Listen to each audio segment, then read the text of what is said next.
Consequences ఏదైనా yes నేను కూడా సిద్ధంగా ఉండాలి, కొన్నిటికి రెడీ. ఎందుకు మళ్ళీ నేను అయ్యి చెప్పాల్సిన అవసరం లేదు. వచ్చాను అంటే నెల్లూరులో చాలామందికి తెలుసు అన్నిటికీ సిద్ధపడే వస్తానని. కాబట్టి ఒకటే నేను కోరుకునేది, మరోసారి చెప్తా ఉన్నా, మా నాయకుల మీద పేరు పెట్టింది ఎందుకు ఈ నాయకుల మీద కేసు పెట్టకూడదు, ఎందుకు వేమిరెడ్డి ప్రభాకర్ రెడ్డి మీద కేసు కట్టకూడదు అని అడుగుతా ఉన్నా నేను. అంటే డబ్బున్న వాళ్ళందరూ సత్యహరిశ్చంద్రులు, పేదవాడు తప్పు చేస్తే వాడు దొంగ దోపిడీదారుడా? అంటే డబ్బున్న వాళ్ళు పెద్ద మనుషులు చలామణి అవుతున్న వాళ్ళు ఏమన్నా పొరపాటు తప్పులు చేస్తే సరిపోతుందా? ఇక్కడున్న ప్రెస్ వాళ్ళకి చెప్తున్నానన్నా, మీ అందరికీ కూడా, వాళ్ళ మీద వార్త రాయాలంటే ఆలోచన, ఆయన మీద మాట్లాడాలంటే కొంత మీద ఆలోచన. ఏ డబ్బులున్నాయన, డబ్బులుండి 4 ఇట్టిట్టని ఇట్టిట్ట అంటే కరెక్ట్ అయిపోతాయి. పెట్టుకోండి, నా మీద పెడతారు, ఇంక నుంచి మలుకుంటారు. ఇవన్నీ చాలా చూసి వచ్చినోడిని. కానీ ఒకటే అడుగుతా ఉన్నా, ప్రభాకర్ రెడ్డి మీద ఎందుకు కేసు కట్టకూడదు? ప్రభాకర్ రెడ్డి గారు మోనోపాలీ చేస్తున్న మాట వాస్తవమా? నేను సాక్ష్యాలతో సహా ఇది చూపించి కాదని చెప్పమనండి. నా కంపెనీ కాదు, మైన్లు ఓపెన్ చేసేసి అందరి చేత ఓపెన్ చెప్పానండి. ఎంపీగా ఆయన బాధ్యత లేదా? పబ్లిక్ రిప్రజెంటేటివ్గా ఆయనకు బాధ్యత లేదా? ఉదాహరణ మీరే చూడండి, 1,00,000 టన్నులున్నా, 1,00,000 టన్నులు ఇంటూ 50,000, నేను చెప్పేది లేదు, మీరు చెప్తున్నదే. 50,000 అంటే ఎంత? 500 కోట్లు ఒక్క దాంట్లో. పక్కన సిద్ధి వినాయక దాంట్లో ఒక 50,000 అన్నారు, శ్రీనివాస 1,00,000 అన్నారు. 3 లక్షలు ఇంటూ 50,000 వేసుకున్నా 1,500 కోట్లు. ఏ ముసుగులో కాదు అని చెప్తే రైట్, కాదు అని చెప్తే పోయి ముయించు, బోర్డు పెట్టించు. ప్రెస్ వాళ్ళందరూ ధైర్యంగా మైండ్ లోపలికి పంపించు. ఇక్కడున్న వాళ్ళందరి మీద నేను టెంపో పెడతా, అందరికి భోజనాలు పెడతా, విహారయాత్రలాగా వస్తారా, రండి, నేరుగా పోగలుగుతారు చూడండి. ఇక్కడే ఆపేస్తారు నిన్ను పోలీసులు వచ్చి. నేను అవసరంలే, మీ ప్రెస్ వాళ్ళు పోండి, పోయేదానికిలే. ఇదే ప్రభాకర్ రెడ్డి గారిని అడుగుతా ఉన్నా, ఒక పక్క ఒక కేసు కట్టున్నారు కదా, దానికన్నా పెద్దది ఇది. మహిళలను ఆపేశారు, వాళ్ళు అల్లాడుతున్నారు, ఫెమిల్ చుట్టూ ఫెమిల్ మెసేజ్ ట్విట్టర్లో పెడుతున్నారు, అల్లాడుతున్నారు, కోర్టులో వేసుకుంటున్నారు. ఒకటి మాత్రం చెప్తున్నానన్నా, మీకు ఈరోజు అధికారం ఉంది, మీరేమైనా కట్టుకోండి, నాకేం ఇబ్బంది లేదు, నాకేం ఇది లేదు. గతంలో కూడా ఒకసారి చెప్పా, ఖచ్చితంగా పే బ్యాక్స్ అందరికీ ఉంటాయి. అది పెద్ద చిన్న ఆయన ఏముండవు, తప్పే. ఇదంతా చూడండి, ఎక్కడ నేను అనిల్ గారు నేను ఈరోజు మాట్లాడిన దాంట్లో ఒక్కటి కూడా బురద చేయలేదు కాదు. ప్రతిదీ కూడా ఒక డాక్యుమెంటరీ ఎవిడెన్స్కి సంబంధించి నేను మాట్లాడుతూ ఉన్నా. గవర్నమెంట్కి డబ్బులు పోతున్నాయి, కూలి పనులు దొరకట్లా, అల్లాడుతున్నారు, అన్ని రకాల ఇబ్బందులు పడుతున్నారు. దాని మీద ఎన్జిటీలో కూడా కేసు ఉంది.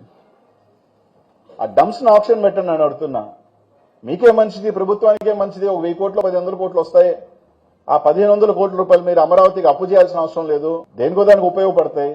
ఆయనకు ఉన్నాయి చాలా డబ్బులు, ఈ కొత్తగా పెద్ద ఏం ఉపయోగపడవు. ఎందుకు ఉన్నాయని మళ్ళీ ఇంకొంచెం పెంచుతారా?